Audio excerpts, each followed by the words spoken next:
Should we have taken a longer break? Nah, it's fine. It's Alright. fine.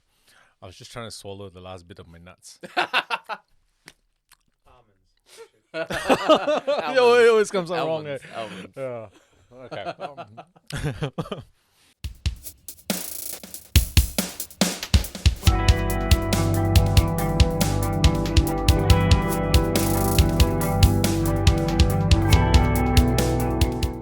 It's okay. We're keeping it real here. We are keeping it real here. Yes. So, welcome back, everyone, to the Balance Purpose podcast. We have him, Anonymous, and Mr. Anonymous, Mr. Anonymous. You can call me and that. myself, That's my Fabian middle name. Lowe. But we are part of Keep and Sage, a men's group, and this is our podcast versions where we discuss a lot of the current things that are going on in our lives and in the wider society too.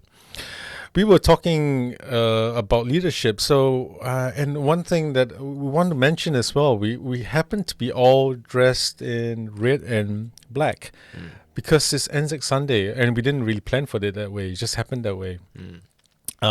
Anzac Sunday, just that being said, is a time for us to honor the Australian and New Zealand forces that contributed to the war. The armed corps. Yeah, the both wars, Yes. the World War One and World War Two, And also just any other time that the Anzacs together have served somewhere, they've been deployed elsewhere. yeah. So I would take this moment to just acknowledge the troops that have fought on behalf of the people that really needed them Yes. at that time. So in a way, bringing back to this topic, they showed a certain sense of leadership and sacrifice, which Absolutely. is really important in our society. I would also note, of course, that myself and Fabian have both served in the in the armed forces as well. So that's part of our thinking, Yeah, phrasing, and so on. yeah, especially leadership. Oh yeah. Absolutely. Well, I have a whole story around my whole my whole experience with leadership in the Singapore Army. That maybe it'll come up, maybe it won't. But anyway, we wanted to talk about emotional leadership today. Absolutely. Yes. Where did you get inspired from this? With regards to the topic. This topic. Yeah. So emotional leadership for me has always been, actually, in relation to what we were talking about in the previous episode. Assume that this isn't going in chronological order. Whoops. The emotional leadership to me has always been part of people management, right? That's part of before the and a lot of my training with regards to leadership and a lot of my experience has been with managing emotions in general. Managing and leading emotions. I remember what we talked about. But if for the topic that we're talking about today, right now I'm sort of I would say a leader, wouldn't be the leader, but a leader of a group of very, very awesome people. But emotions can run quite hot and quite vivid in the communities that we're in as well. Actually, I'm talking about two separate communities and two separate modes of leadership, and they're both regarding dealing with emotions as well as the rational side of things. Yep. So I wanted to come to you, Fabian, as the man who has taught me a lot of very emotional tools, and sort of ask my opinion, ask your opinion of, sorry, I got distracted by him doing this. I was just being a dick. Sorry. It's okay, mate. No, it's all good. It's all good. Ask your opinion of what you would feel is required for a good emotional leadership. Okay. Well, thank you. I will start from the context that human beings, men, women, children, as long as we're human beings, we are actually a lot more led by emotions than we actually give ourselves credit for. Especially men, we tend to be focused on the rational side of things, and we like to think we're like, biological robots, really. Machine, part man, part machine. But really, we're human beings, and emotions still drive us. But we have a strange relationship with emotions and how we like to express them. For the for the fear of being vulnerable and things like that. I believe that men can be very articulate about their feelings, and there is a time and place to express them and honor them. It's particularly tricky when we bring in the whole concept of leadership and being emotional. I think when we talk about that, what brings to my mind about that is a very highly volatile leader or someone who lost their cool. Right. Too emotional, Right. and then you might go, well, if they're expressing like vulnerability, like sadness and things like that, on a more regular scale, then it's kind of not really putting them in a position where they can necessarily gain the respect for followers. Brene Brown talks a lot about the vulnerability of leaders. Yes. And what I get from that is that it's good to be real, but it's also, I feel that as an extension of that, it's good to be real, but not so real that you're actually indicating that you are not able to do the job. Right. Competency is a big part. So if you're going to fall apart every time, then you can't really be a good, effective leader in that respect. So I feel that there needs to be a certain balance between being emotional as a leader and being quite stoic in a way as well at the same time. Okay. Time and place. Okay. But okay, that being said, as a leader, being in tune with your own emotions is fundamental. Okay. There cannot be, you cannot demand people to be emotionally vulnerable with the leader when they are not willing to even lead on that front. Yes. Yeah. Okay. So you, as a leader, the leader will be the first one to be able to show that I can be in tune with my emotions. Incidentally, one of the byproducts of the men's work that we do is emotional intelligence. Right. I like to say emotional mastery, and I like to use emotional mastery in the context of men's work, because we like to be competent, we like to be masters of our minds and our emotions and things like that. Absolutely. And dispel the negative connotations of emotions as being a thing of weakness. Yes. So emotional mastery and emotional intelligence is important, and that stems from being self-aware about where you're at. When we check in with how we feel about our own energy levels, for instance. So that in itself is a type of awareness around that. And then when we go through our sharing, it's very much about getting to how are you feeling about certain things. As a facilitator, as a leader, facilitator within a group, I always bring it back to how are you feeling about that. So in the process of that and developing that, Okay. there's more of an attunement about the nuances of emotions that go on. Men are very, very, they're allowed to be emotional when it's anger. Yes. And I think just generally, are there any others? I can think the main one is anger. You can express anger, or you can be, sad or to an extent. No, you can't really be sad. Maybe lust as well, actually. I don't. I see it as a primal need, but not really an emotion as such. Okay, fair enough. Okay, let's just say anger as Anger the main the thing. fight response, absolutely. You can be pissed off, and that's fine. But you can't really show things like guilt or shame or sadness or depression or you can love, or you can love. You can be romantic. There's a bit more of an acceptance for that. That's an interesting point to bring up, because going back to the current, the lot of lashing out boys and men in the world at the moment, the predominant one is anger. Yeah. It's anger, it's irritation, it's annoyance, it's all the different shades along the anger spectrum, but nothing else. That just seems to be it. Yeah, even a big umbrella term like fear. Mm. Oh, if you're manly, you don't show fear. Yes.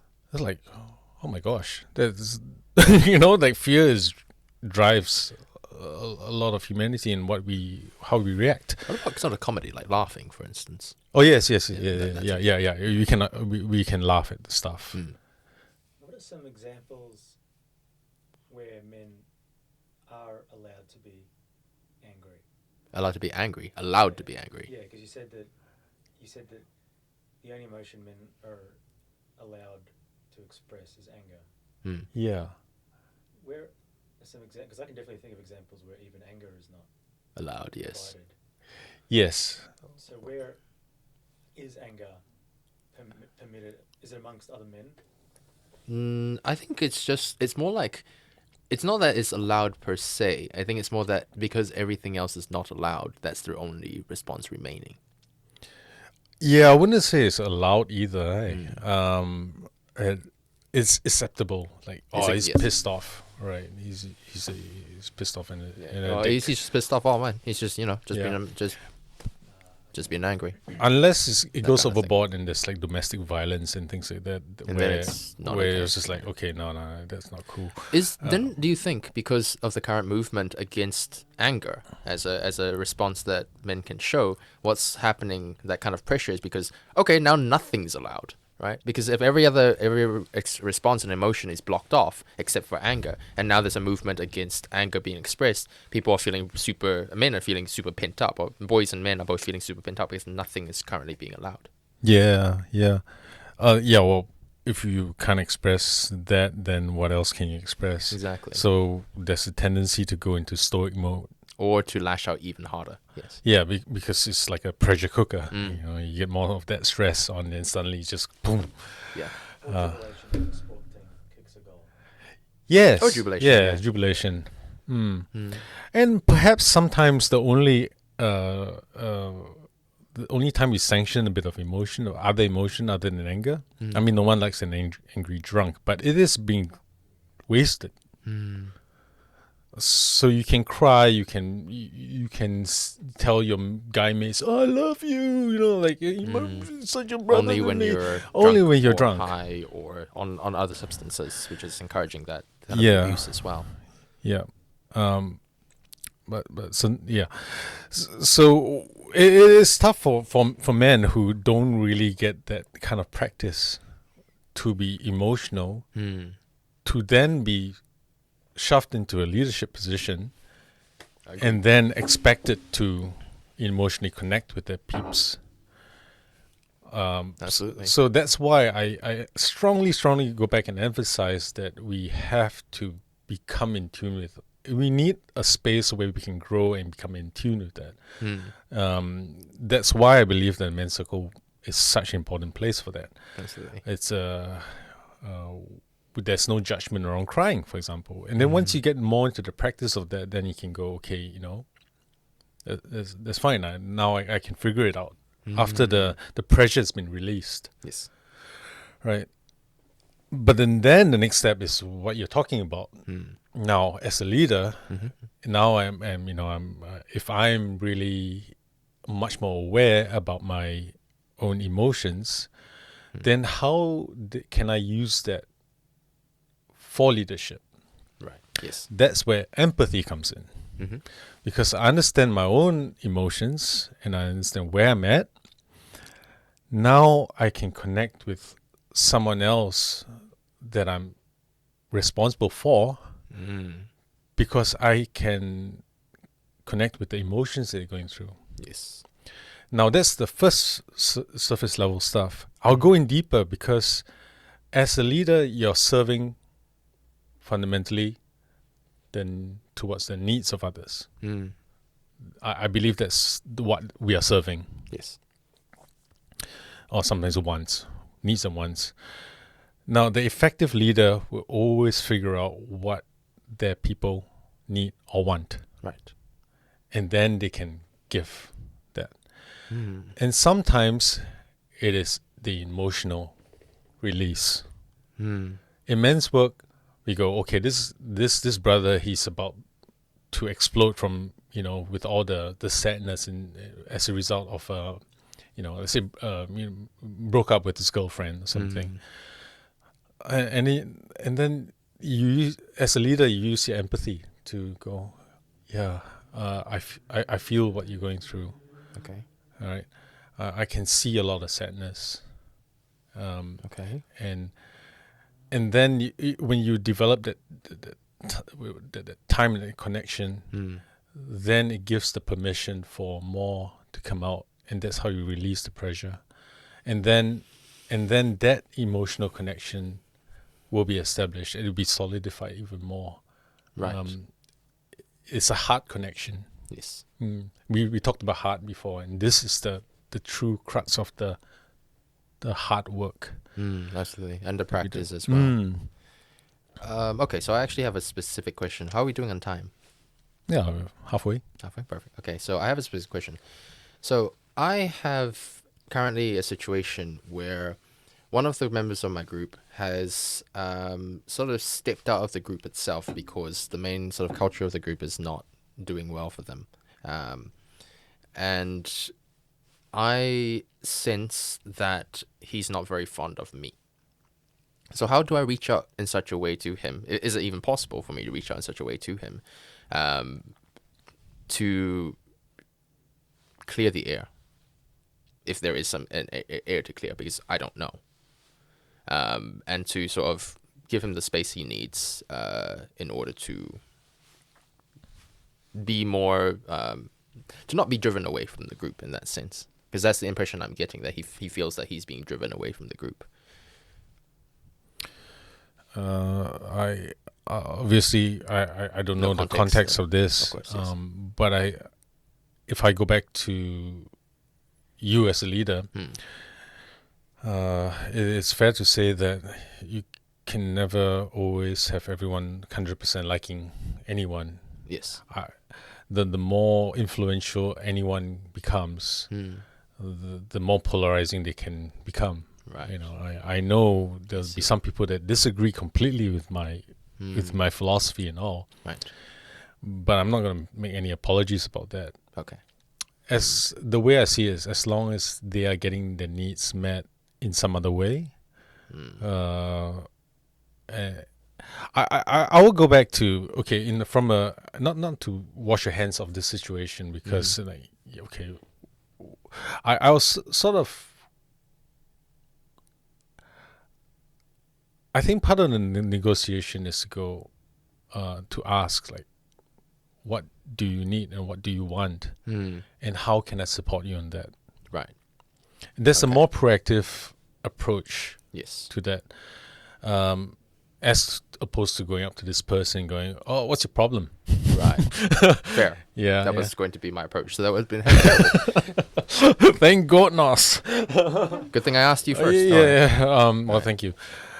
The more proactive approach is I want to work with you, right? And we may not see eye to eye about everything, but can we get you some space so that you can do what you want within that? Okay. And perhaps it needs to be mediated by someone else, and that's fine. Okay. But the truth is, yes, not everyone can get along. Yeah, that's fair enough. Yeah. I just don't know where the line is as a leader, between just going, right, you do your thing, we'll do mine, bye. Which is the healthy way to do it if I was not a leader. And as a leader saying, okay, well, I'm stepping in, I'm being the mediator here. Where's the line? Where's the boundary?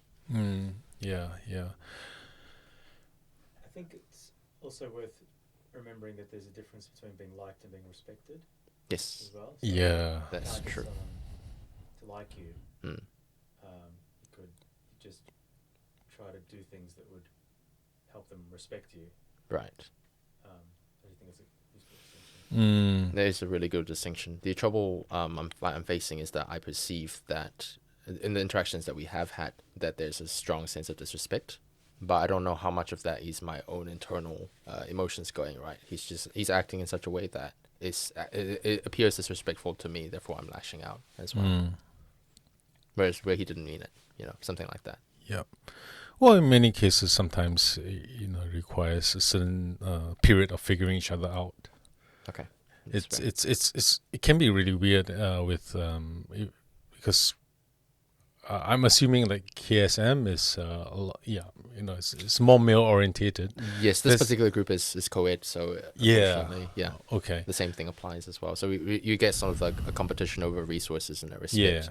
Yeah. So it's actually really interesting because I have two communities, and one of them, KSM, is very male oriented, which is where a lot of my experience and sort of training has been in, whereas the group I'm sort of leading now is more co-ed, and as a result you get completely different dynamics, and it's delightful. I find it like absolutely fascinating, but also like it's a very much a learning process as well. Yeah, certainly.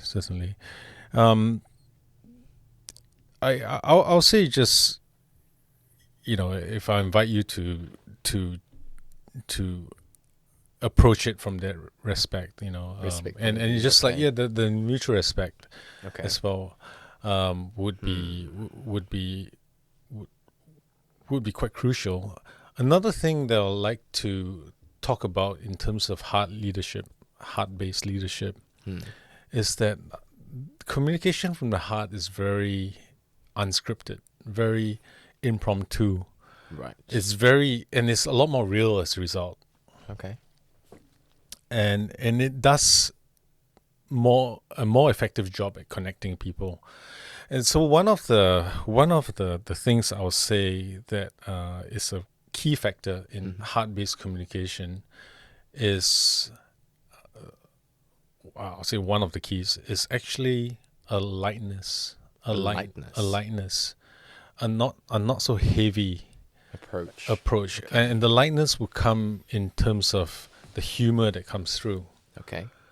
When people laugh, they lighten up, and when they lighten up, they become how do we say, more relaxed. Yes. And when they become more relaxed, they become more receptive. Right. Understandable. Okay. Yeah. So it's not trying to be funny for the sake of being funny. Absolutely. For sure. But from a leadership point of view, is to understand and become aware about their own sense of humor and lightness that they bring to it. Okay. One of the things that has guided me surprisingly was from The Dark Knight. Okay. With Heath Ledger's character of the Joker. Yeah. Classic. He goes, "Why so serious?" Why so serious? Fair. Yeah. Okay, that's interesting. He did it in a very artful, ironic way, because he was being very serious about it, but he was saying, "Why so serious?" But the phrase in itself is such a goal, and you could see it being played out with the Joker and how he was influencing things around him.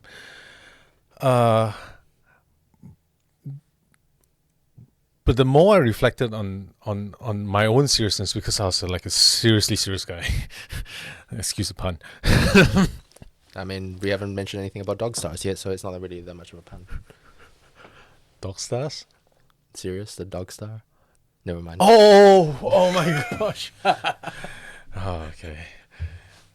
You're really bright. Wow. I admit defeat. Your dad joke level is higher than mine. For the record. Anyway. The whole thing about being serious is there's a real heaviness to it, and to me, if I make the distinction between management and leadership in terms of the dichotomy of those terms, management is a lot more serious, very discipline orientated, and that's what we react against. It's just like, oh, seriously. Yeah, the pushing against the boundary. Yes. Absolutely. Yeah. Whereas leadership is light, it's motivational, it's inspiring, it's Tony Robbins like, like, and Tony Robbins, he does serious work, like really serious work. Oh my gosh, he has a certain lightness towards him. Absolutely. Even though he got a commanding voice, he's 6 foot. His presence is like, I don't mess with this guy. I respect this guy. But you know how he talks? He talks with heart. He talks with so much empathy. He connects with people. He sees what they want and they need, and he goes, "Yeah, I can actually deliver that for you." And that's why it's so life-changing like that. And why he's so charismatic as well, would you say? Yeah, and Yes. charisma is emotional intelligence. Ah, Yeah, it's surprising how that works. that's actually fascinating because emotional intelligence in a intuitive way for some people, and emotional intelligence in a more rational way for people who have to learn it. Yep. Right. I like that definition. I'm keeping that now. Mm. For the record. For the record. Yes. Yeah, I think it'll be as simple as that, to be quite honest. And the key takeaway I feel from this, to summarize this, is really to start from within. Mm. The leaders don't become. Sometimes the true leaders don't become leaders willingly. Right. They get put in a position because people will start to go, you know what, I'm following you. Sometimes you have to step up to it. But the thing is, the natural charisma and the natural progression of how people just gradually just go, tell me what to do, and I'll follow, kind of thing, happens because there's a certain innate connection, the emotional bond, the friendship, or the. I agree with everything you're saying, but then even though I just said I'll keep that at E, and then I immediately started thinking of counters because it's me. Yeah, sure. Psychopaths and narcissists, Mhm. right? They have narcissists in particular sometimes have great personal charisma, but no emotional intelligence, or actually maybe they have emotional intelligence but no empathy. Yes.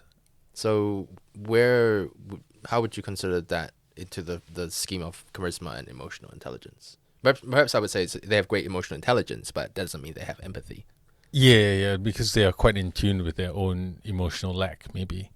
Or more like they're very in tune with the way that people express emotions, and then they can then manipulate it. Oh, sure, yes. But yes. empathy, there's no connection, really. No real connection. The thing I find with my personal experience with people who I won't label them narcissists. I get a sense of a certain narcissistic trait Yeah, within that's a them. tendency. Yeah, tendency, right? I like to add as well that everyone has this tendency. Some people just apply it more than others. Right.